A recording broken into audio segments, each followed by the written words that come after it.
வணக்கம் மக்களே, நான் உங்கள் ஆனந்த். இன்றைக்கி நம்ம வீட்டில் மீன் எடுத்துகிட்டு வந்தேங்க. மீனை வந்து ரோஸ்ட் போடலாம் அப்படின்னு அதுக்கு ரெடி பண்ணுறோம். ரோஸ்ட்டு போடுறதுக்கு பார்த்தீங்கன்னா நாங்கள் வந்து இந்த கலர் பொடியோ இல்லை வேறு கார்ன்ஃப்ளவர் மாவு, முட்டை, அப்புறம் அதுக்கு வந்து ரோஸ்ட்டு இது மசாலா இந்த மாதிரி இதெல்லாம் வந்து நாங்கள் எதுவுமே யூஸ் பண்ண மாட்டோம். ரோஸ்ட்டுக்கு வந்து எப்போவுமே வந்து நாங்கள் யூஸ் பண்ணக்கூடிய பொருள் பார்க்கலாங்களா? பார்த்திங்கன்னா பூண்டு, அதுக்கப்புறம் பார்த்திங்கன்னா எலுமிச்சம்பழம், அதுக்கப்புறம் வந்து வரமிளகாய், அதுக்கப்புறம் உப்பு. இந்த பொருட்கள் மட்டும்தான் வந்து நாங்கள் வந்து ரோஸ்ட்டுக்காக வந்து யூஸ் பண்ணுவோம். வேறு எதுவுமே வந்து நாங்கள் போட மாட்டோம். அது ரெடிமேடாக இருக்கக்கூடிய பவுட்ரோ இல்லை மசாலாவோ வேறு எதுவுமே வந்து நாங்கள் அதிகமாக யூஸ் பண்ண மாட்டோம். நாங்கள் வந்து இந்த மாதிரி மீன் ரோஸ்ட் அப்படின்னாவே நாங்கள் இந்த 3-4 பொருள் மட்டும்தான் வச்சு யூஸ் பண்ணுவோம். இது வந்து நல்லாயிருக்கும். டேஸ்ட்டு வந்து வேறு லெவலில் இருக்கும் மக்களே. வெறும் மிளகாய், பூண்டு, எலுமிச்சம்பழம் இது என்னத்த டேஸ்ட்டு வரும் அப்படின்னு நினைக்காதீங்க. செம்மையாக இருக்கும். இது எந்த உடம்புக்கு எந்த பாதிப்பும் இருக்காது. எவ்வளோ ரோஸ்ட் வேணால் நீங்கள் சாப்பிட்லாம், திகட்டாது. டேஸ்ட்டு வந்து செம்மையாக இருக்கும். இப்போ எப்படி செய்யலான்னு பார்த்துடலாங்களா மக்களை? பாருங்கள், கொண்டு போய் மிக்ஸி ஜாரில் அரைச்சிட்டு வந்தாச்சு. இப்போ இதை வந்து மீனோட சேர்த்து கலந்துக்கலாம். இப்போ மீன் மேலே வந்து அந்த மசாலா, அரைச்ச மசாலாவும் அது கூட வந்து எலுமிச்சங்காய் அது மேலேயே புழிஞ்சு விட்டுக்கலாம். இப்போ இதை வந்து நல்லா கலக்கணும் மக்களே. எலுமிச்சங்காய் வந்து ஒரு அரை எலுமிச்சங்காய் போட்டிங்கன்னா போதும். இதுக்கு வந்து எவ்வளோன்னா ஒரு 5 வரமிளகாயும் ஒரு கட்டை இல்லைன்னா ஒரு 1.5 கட்டை பூண்டு போட்டுக்குங்க. பூண்டு எந்த அளவுக்கு அதிகமாக போடுறீங்களோ அந்த அளவுக்கு டேஸ்ட்டு நல்லாயிருக்கு. இப்போ வந்து எலுமிச்சங்காய் தண்ணி உள்ள மேலே புழிஞ்சு விட்டாச்சு. இப்போ வந்து நல்லா வந்து அதைய கலக்கலாம். நல்லா மீனில் வந்து நல்லா படுற மாதிரி நல்லா கலக்கலாம்.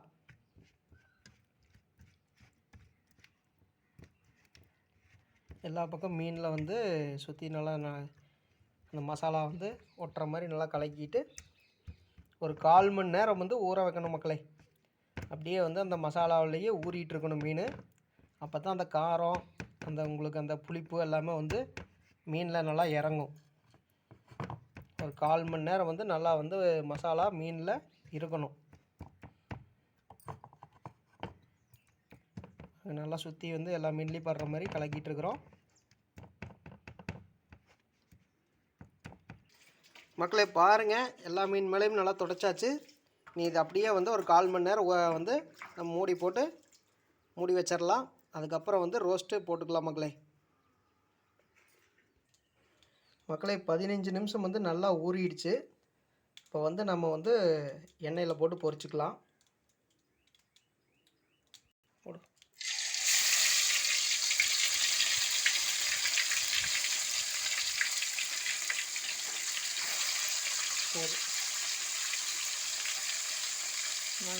போதும்.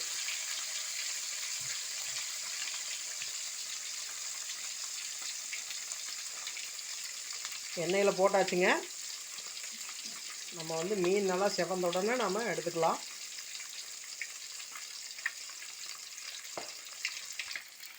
இப்போ வந்து மீனை வந்து திருப்பி போட்டாச்சுங்க. இன்னொரு 2-3 நிமிஷத்துக்குள்ளேயே நம்ம மீனை எடுத்துடலாம். பாதி வெந்துருச்சு மக்களே. பாருங்கள், ரோஸ்ட்டு வந்து என்ன கலரில் வந்திருக்குன்னு பாருங்கள். நம்ம எந்த ஒரு கலருக்கு உண்டான பொடியோ வேறு பவுடரோ எதுவுமே நம்ம சேர்த்துல. ஆனால் ரோஸ்ட்டு பாருங்கள் என்ன கலரில் வந்துருச்சு பார்த்தீங்களா? பாருங்கள் மக்களே, சூப்பராக பொரிச்சாச்சு. நீ எப்படின்னு சாப்பிட்டு பார்த்துடலாங்க மக்களே. ரோஸ்ட்டு போட்டாச்சு. இப்போ எப்படி இருக்குன்னு சொல்லி எங்கள் அம்மா சாப்பிட போகிறாங்க. பார்க்கலாங்களா?